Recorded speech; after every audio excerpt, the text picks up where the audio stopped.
Then his mother called him to her deathbed. "Swear to me that you won't die." Reluctantly, he swore. And he whiled away his days at home with mute. Had changed. He'd been good once, a shy, almost humble toad. He'd built universities. Then people started whispering about mass graves in the woods, midnight rituals, victims screaming. The Imperial Ravens would round up entire villages, and no one ever returned. The Ravens had come to Ubar scouting for ancient books said to be of great power. But the librarians had hidden the books, so they'd burnt the librarians. The citizens, outraged, had driven them off. The Ravens had come back with dropships. The kid had fled with one of those books. He was brave and dumb and wanted to join the rebellion. And Bernardo had promised his mother he'd protect him.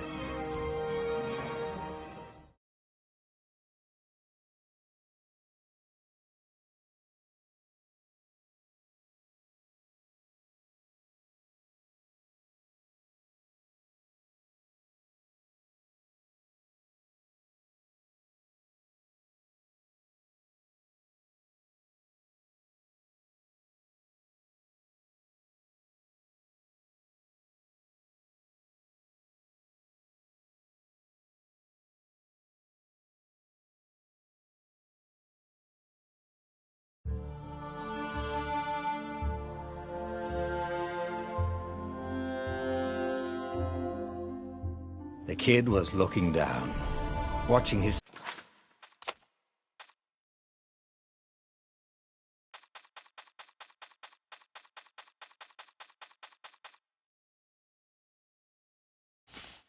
city burn. "Sorry, kid," Bernardo told the kid. "Look, if we give them the book, they'll leave you alone." "My mother died for this book!" "I promised her I'd protect you." "Oh, damn it." The kid had run off. With the book, of course. So Bernardo had to run after him.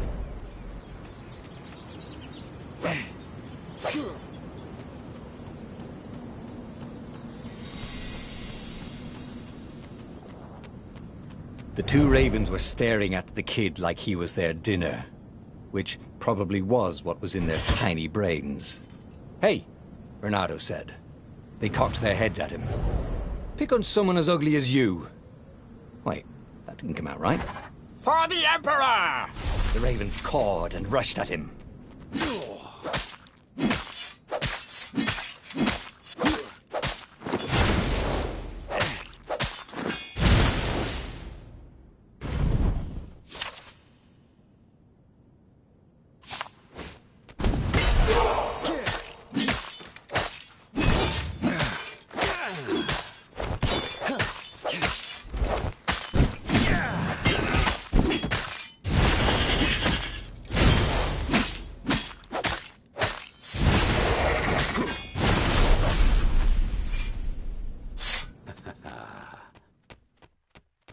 A dropship flew overhead. He hoped they hadn't noticed him. The kid.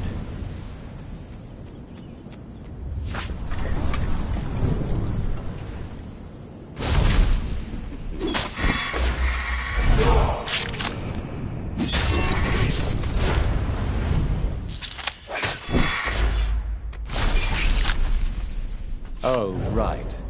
The Gate of Heroes. Someone's idea of a joke, making the Skyship docks a gated community.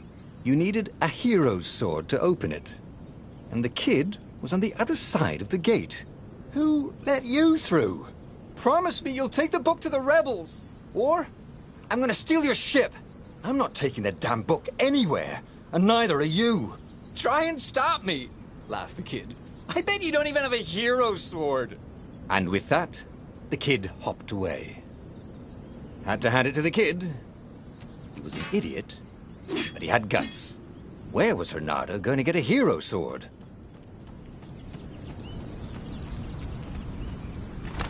Ore and wind essence? That sounds about right. Perfect.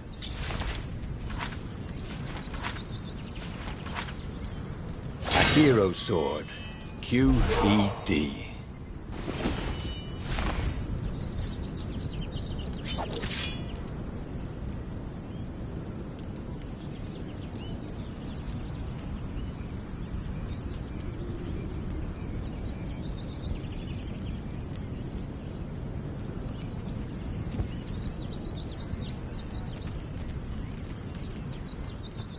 This is what he got for settling down and finding people to care about. The kid's mum had been a swell cook, and she'd laughed at Renado's jokes, even when he didn't know he'd made one. And then the ravens had come to burn her. And she'd made him promise to protect the kid. But she never told him where the book was. Just the kid. He came up to a ledge. It was too far to jump. There'd been a bridge here before, hadn't there? And there was Peter, giggling at him. "How'd you get across?" he asked the kid. "Where'd you find a hook?"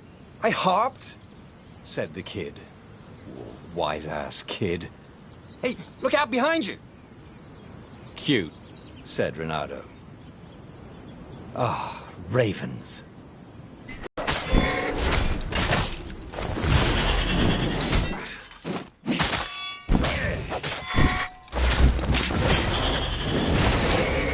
It was time to talk some sense into the kid. Just hook his way across the ledge and chase the kid down. Thing was, he hadn't used his hook since he'd retired. How had he done it? Maybe if he meditated. At that altar there, he'd remember his old skills.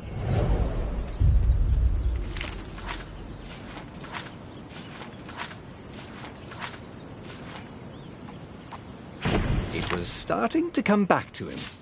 Something you never completely forgot, like how to freeze time when attacking. The more he fought, the more he'd probably remember. And there was the Farfarer. She was the fastest ship he'd ever known. She could do the Kessel Run in 12 furlongs. Oh, so the salesman had told him. And something told him the kid was about to walk into an ambush. "Stop!" he shouted. "I'm not giving you the book!" shouted the kid, and took off. "No! Peter!"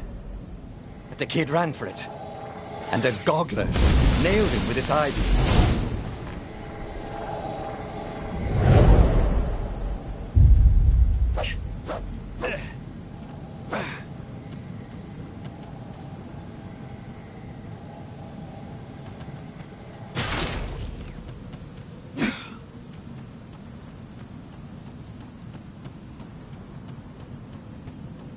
The book was unburned. Next to it were the buckles from the kid's shoes, in a kid-sized pile of ashes. Damn it. Why hadn't he lied and told the kid he'd take the book to the rebels? The kid would be alive now. Really pissed off and betrayed, but alive. Oh, damn it. Renato picked up the book. He couldn't let the Empire have it now.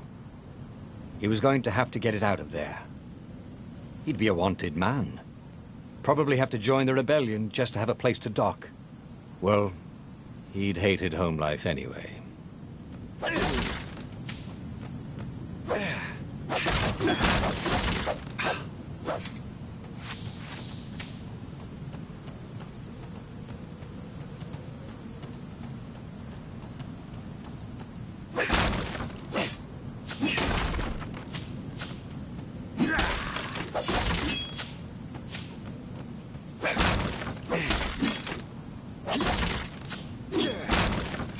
What was the big deal about this book, anyway?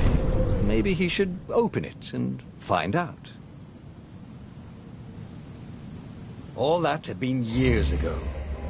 How many? The war was a blur, and now 3 Raven scout ships were chasing him. "Where are you running, rebel?" cawed the Raven captain over the loudhailer. Renato could see them cranking up their catapults. "Just going out for milk?" Renato yelled back. "Where can you run?" laughed the Raven horribly. The rebellion was out of time. Unless Renato could bring a game changer. Maybe he could. Renato had found out where he could find the pieces of the Sky Ripper. the legendary weapon that had exiled the lost gods. Surely a legendary weapon could win the final battle. On the other hand, his old friend Lupino had sent Renato a desperate message saying he had a brilliant scheme to save the rebellion. If Renato could... Or the Sky River.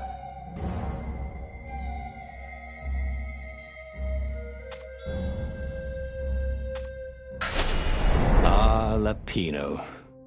Apparently the...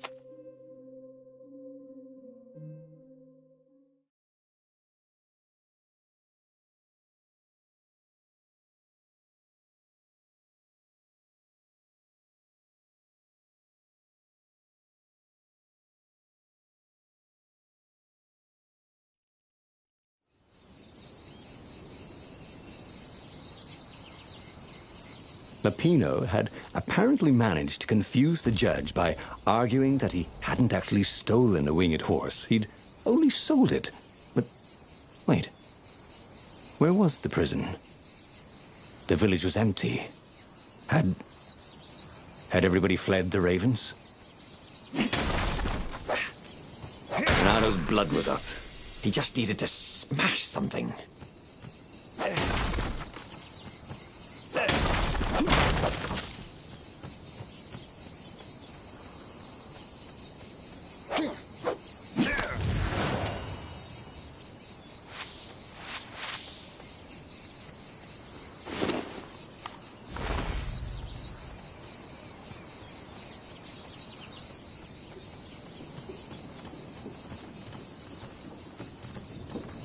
This would be the perfect place for a tic-tac-toe board.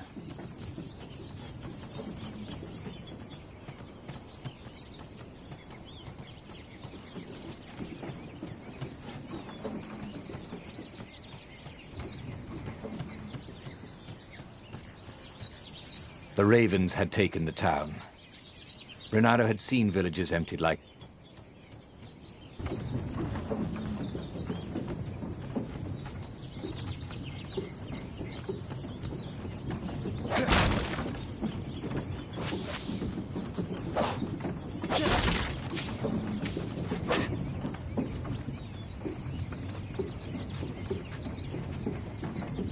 Firewalls only let you through if they think you're hot enough.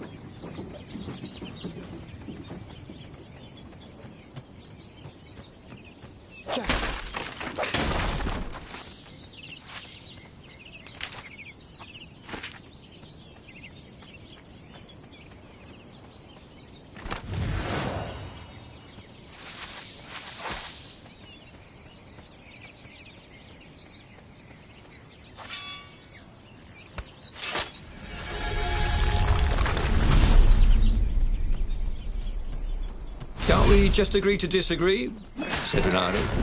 No?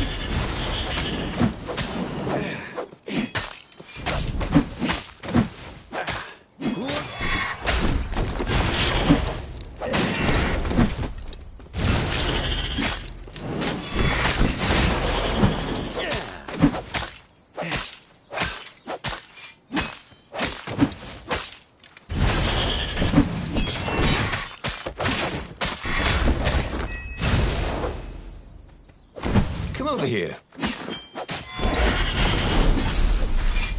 Ravens were landing everywhere.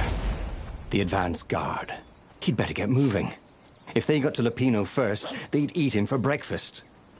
Or a snack. Ravens weren't picky. If they got hungry, they sometimes forgot to interrogate their prisoners. Even top spies like Lupino. Where had the mad rabbit got to?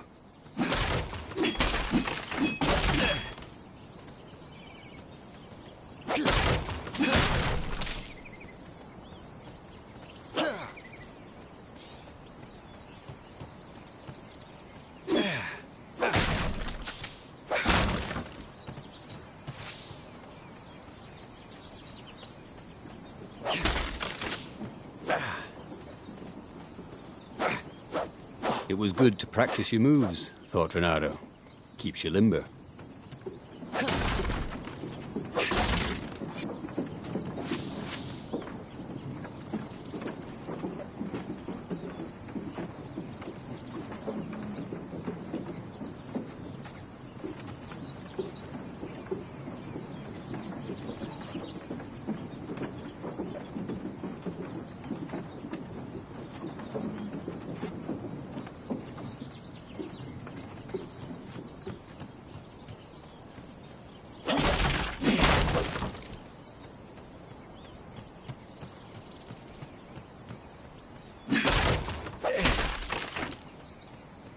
Renato felt like he was ready to learn new things. Thank goodness he didn't have to go to school. It was starting to come back to him. Something you never completely forgot, like how to freeze time when attacking. The more he fought, the more he'd probably remember.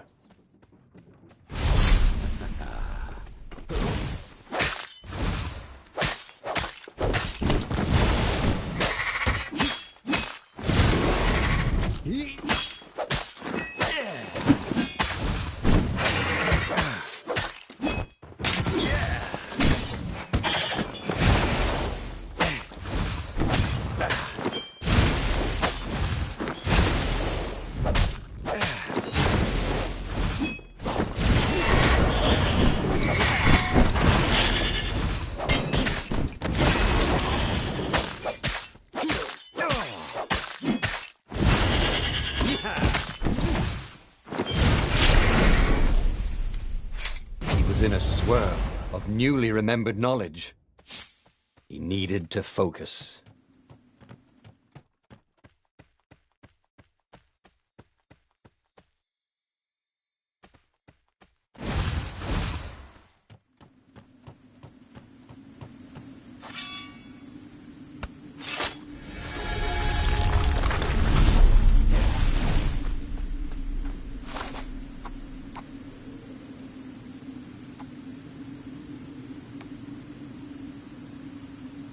He missed his old skills.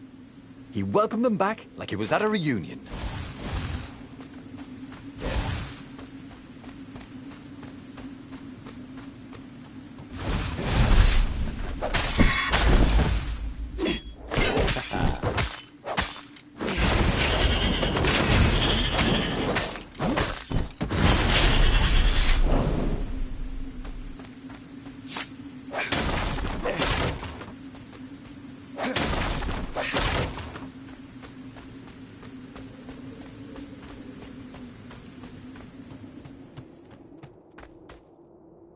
Dirty and bloody, Renato finally reached Lapino. The rabbit was practicing his shuffle. Renato recognized the cards. It was Lapino's favorite deck. Oh, I thought you were in danger. I am. The ravens are coming. Oh, the prison thing. Right, yeah, we see this guard owed me 53 ducats, so we made a deal. They're very reasonable people, actually, for weasels. Now, I got a brilliant plan to kidnap Zenobia. We capture Zenobia, we find out what she knows. And that's the whole war right there. Easy peasy, lemon squeezy. Capture the Emperor's greatest general, who also happened to be a deadly sorcerer and, oh, his only daughter? That would be worth it. On the other hand, he could still get to the core of the Sky Ripper, even if he couldn't get the whole thing. It must have great power.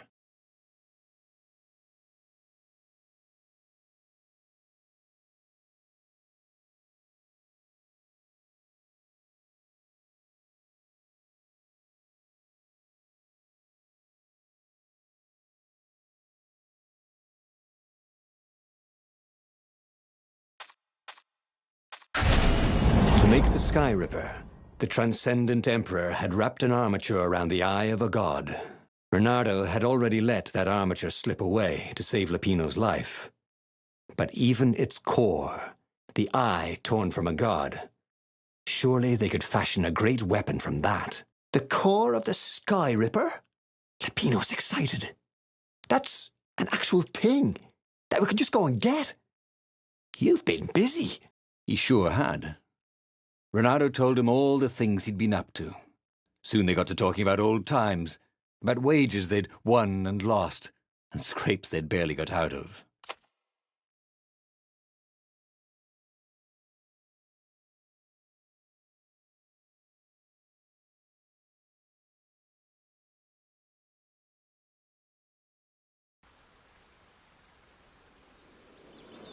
It's beautiful here, buddy. He'd missed the mad rabbit, but something was not quite right.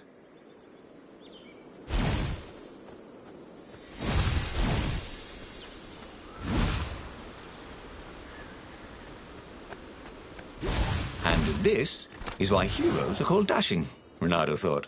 See? Dashing? Get it?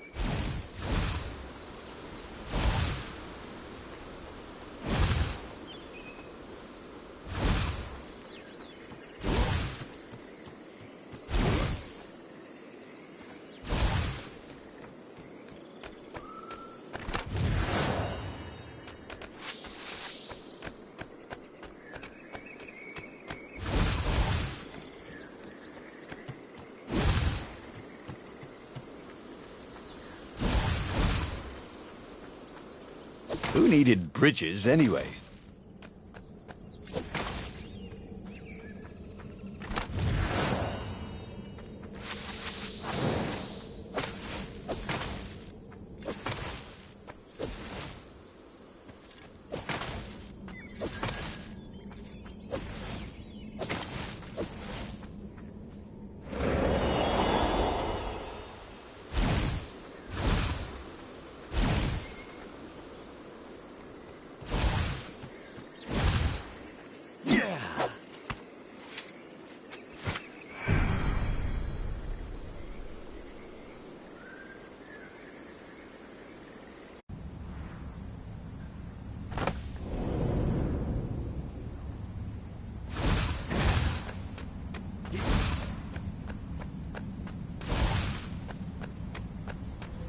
There was something sour in the air.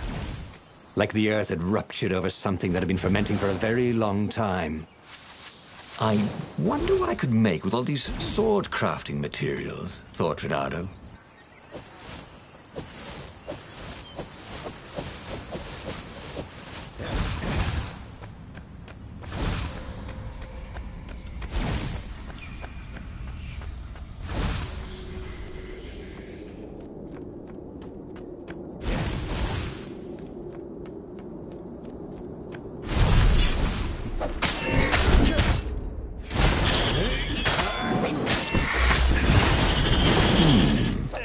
Where did that go to?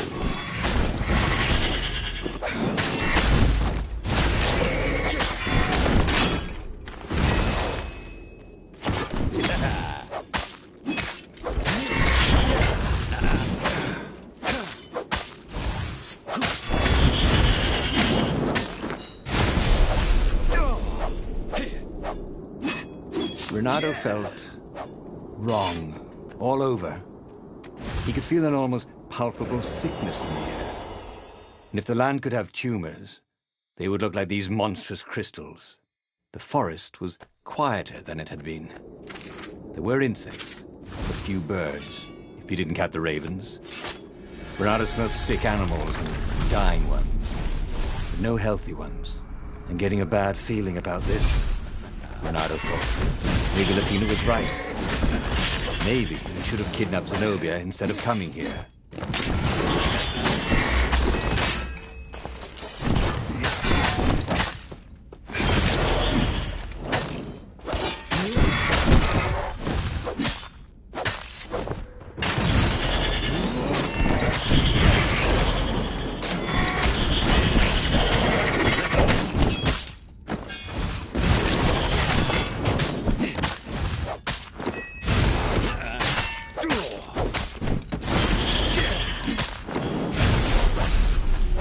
Renato wondered if he could learn to cook this way. Probably not.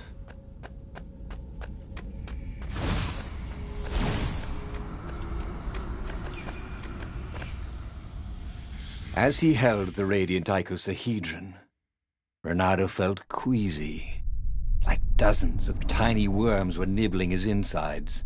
It wasn't healthy to be so close to the eye of a god. How could he use it? Tell you what, said Lapino. I'll take it to the observatory.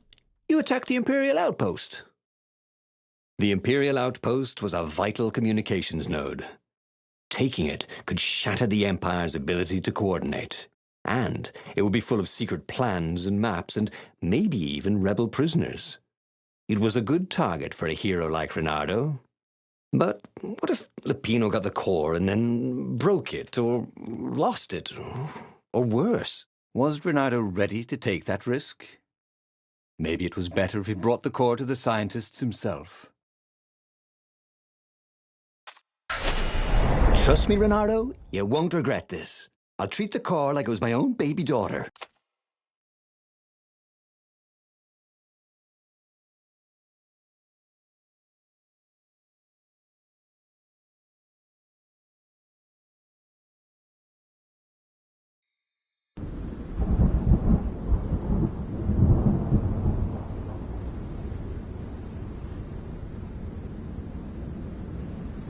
As Lapino vanished into the wilds of the Nexus, Renato vaguely remembered Lupino had a baby daughter, didn't he? And he told her mother he was going out to get some Easter eggs, and he'd never come back. But Renato was relieved not to carry the core anymore. He was already feeling better. And who knows, maybe this time Lupino would get it right. And if Renato could take the outpost, he'd have access to all the Empire's communications in the sector. Right? Yeah.